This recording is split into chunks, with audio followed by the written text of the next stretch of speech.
kita akan membahas tentang mengembangkan usaha kecil dan peranan kewirausahaan.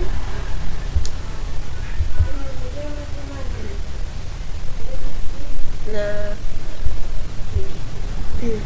jadi mengembangkan usaha kecil ini kita perlu tahu apa sih definisi usaha kecil, bidang usaha dan sumbangannya. Ini kita akan bahas sebagai berikut. Yang pertama, pengertian usaha kecil.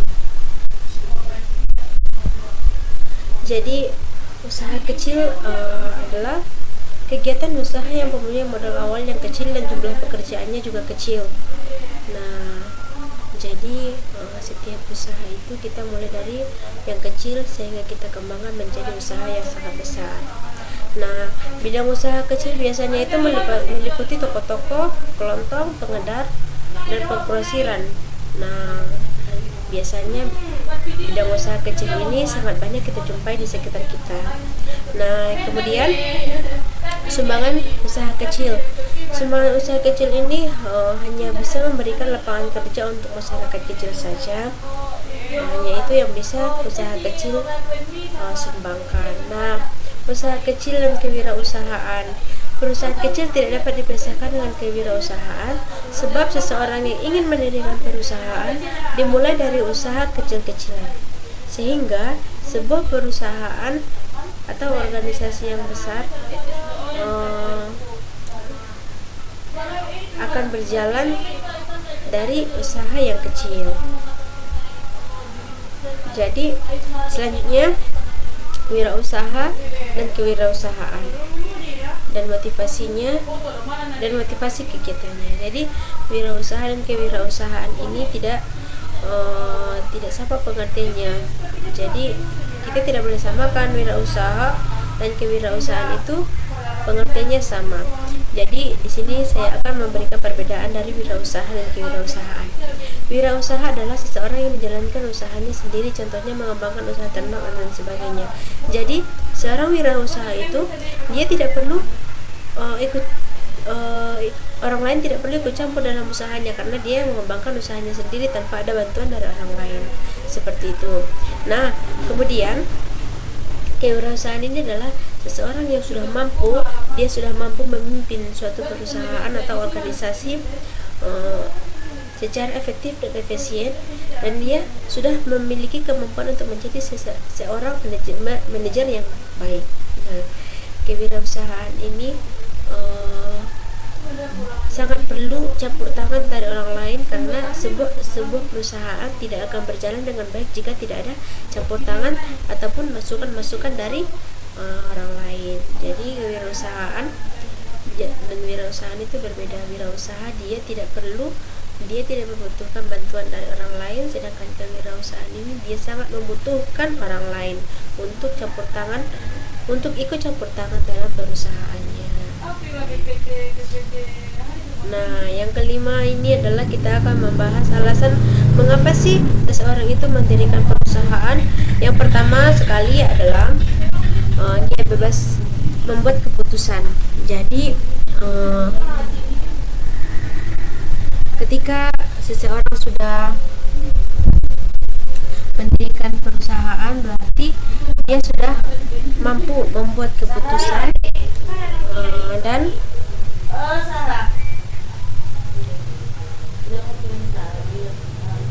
dia mampu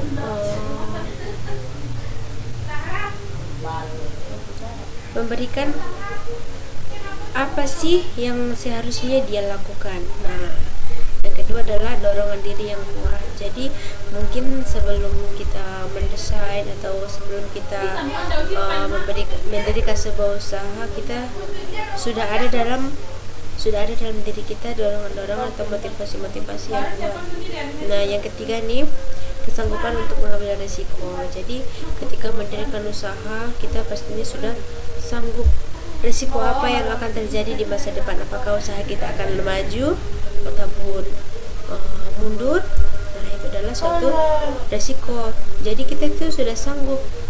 Misalnya jika kita sewaktu-waktu usaha yang kita dirikan tidak sesuai dengan apa yang kita inginkan, kita tidak perlu merasa sedih. Justru kita menjadikan itu sebuah semangat atau sebuah pelajaran atau sebuah pengalaman untuk bangkit kembali. Nah, yang keempat adalah minat untuk berdagang. Jadi setelah kita ada dorongan dalam diri kita, pasti sebelumnya sudah ada minat kita untuk berdagang, untuk memulai usaha.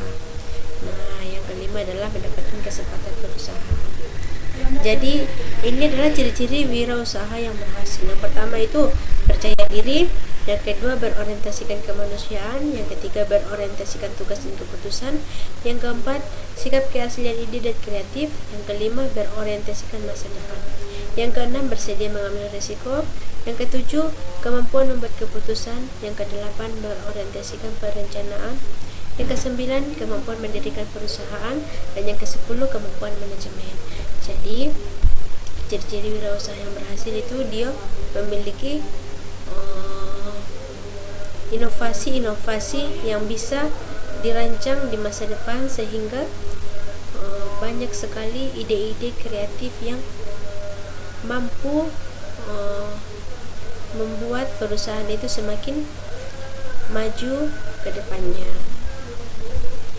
Nah, ini adalah faktor-faktor kegagalan kegiatan seorang usaha, karena pertama kali mungkin dia tidak meneliti atau tidak membuat perencanaan sama sekali. Jadi faktor utama dalam melakukan dalam membentuk perusahaan atau kewirausahaan menjadi seorang wirausaha yang baik adalah kita membuat perencanaan atau mendesain atau merancang pertama kali. Nah, kedua adalah memilih lokasi perusahaan. Juga sangat penting kita cari tahu apakah lokasi itu strategis atau lokasi itu sangat baik untuk kita bangun sebuah usaha. Nah, yang ketiga tidak cukup modal dan lokasinya juga tidak tepat. Nah, yang keempat adalah kesalahan menilai dalam mengambil alih perusahaan. Nah, yang kelima salah dalam menjalankan perusahaan. Yang keenam uang tunainya yang tidak efisien, manajemen uang tunainya yang tidak efisien. Yang ketujuh manajemen kredit yang lemah. Yang kedelapan kesalahan meminjam tanpa pertimbangan.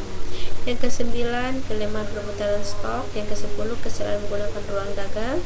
Ke-11 terlampau banyak membeli untuk memperbaiki diskon. Ke-12 pemborosan dalam hiasan dan belanja memperbaiki toko. Ke-13 kegagalan menyimpan catatan perusahaan. Yang ke-14 perkembangan perusahaan yang melebihi kemampuannya.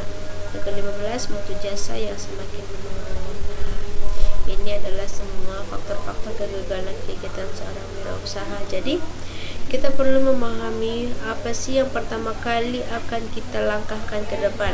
Jadi kita memulai usaha itu harus dengan penelitian dan perencanaan. Nah, itu dia ya.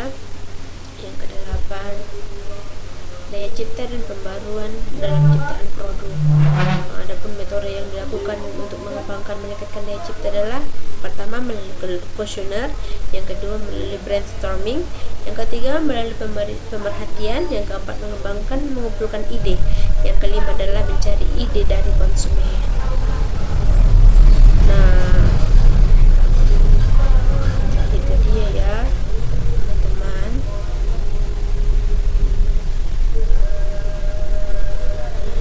Menurut saya cukup sekian pembahasan kita tentang mengembangkan usaha kecil. Ini kita hanya membahas usaha kecil saja ya. Ketika kita ingin mendirikan usaha kecil, inilah semua yang perlu kita perhatikan, mulai dari perencanaan, motivasi, minat, apapun itu semua harus kita pikirkan di awal agar tidak ada kesalahan dalam menjalankan kewirausahaan kita. Jadi cukup sekian video saya, semoga bermanfaat. Assalamualaikum warahmatullahi wabarakatuh.